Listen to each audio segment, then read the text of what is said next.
Himpunan Mahasiswa Aceh Timur, Sawasikula, bersama Zulfatli Oyong di Indramakmu.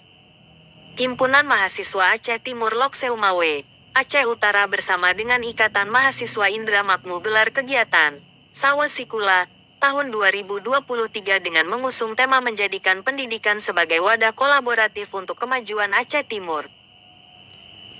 Dalam kegiatan ini juga, mereka mengajak salah seorang anggota DPRK Aceh Timur, Zulfatli Oyong dari fraksi Nasdem untuk memberikan betapa pentingnya pendidikan untuk masa depan sekaligus mendongkrak sumber daya manusia, SDM, di Aceh Timur kepada siswi SMA Negeri 1 Desa Julok Rayek Utara, Kecamatan Indramakmu, Kabupaten Aceh Timur, Kamis tanggal 9 Januari tahun 2023.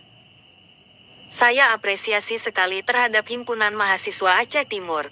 Mereka masih peduli terhadap adik penerus mereka di Aceh Timur. Dan juga tadi saya lihat mereka sangat antusias mengikuti kegiatan hingga selesai. Tetap semangat dan terus belajar, ungkapnya kepada awak media usai acara berlangsung. Lebih lanjut ia menambahkan, tidak ada kata patah semangat untuk kuliah bagi siswa di pedalaman. Karena masih ada juga peluang emas hingga beasiswa dan nantinya pula akan diarahkan oleh rekan Himpunan Mahasiswa Aceh Timur khususnya, ujarnya. Sementara itu Ketua Himpunan Mahasiswa Aceh Timur, Mirza Zulhadi, menjelaskan tentang kehidupan mahasiswa atau mahasiswi di tempat kuliah. Di mana begitu banyak hal yang tidak ditemukan pada saat sekolah menengah atas, namun hanya ada di College World dunia kuliah.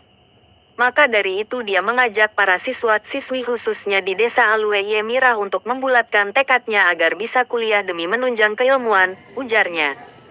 Lebih jelas Mirza mengatakan atas kehadiran anggota DPRK Aceh Timur, Zulfatli Oyong, mereka sangat mengapresiasi untuk menyisihkan waktunya agar bisa bersama dengan para siswa-siswi setempat.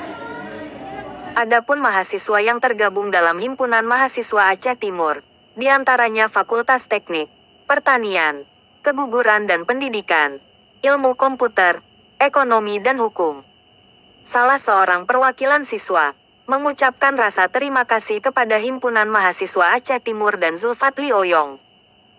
Dikarenakan katanya, sudah meluangkan waktunya untuk kami dalam rangka memberikan motivasi kuliah, dan menambah wawasan bagi kami, ucapnya dengan menutup keterangan.